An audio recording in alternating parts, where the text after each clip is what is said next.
Pinawi ni Department of Transportation o DOTR Secretary Vince Dizon ang pangamba ng publiko kaugnay ng planong paglalabas na tinatawag na "Huwag Tularan" list o ang listahan ng mga pasaway na motorista.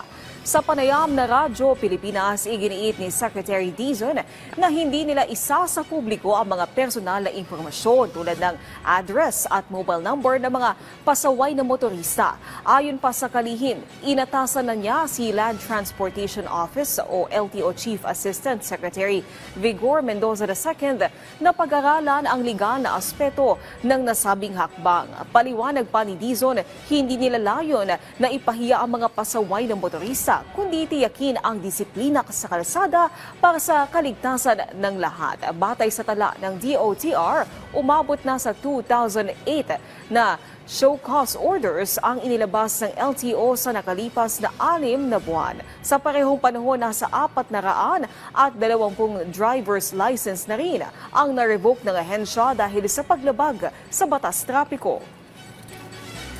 Hindi natin ginagawa to para lang magpahiya ng mga kababayan natin. Ayaw naman nating gawin ito eh. No, ayaw naman nating mamahiya. Kaya lang, meron talaga tayo mga kababayan, unfortunately, na grabe po ang ginagawa sa kalye.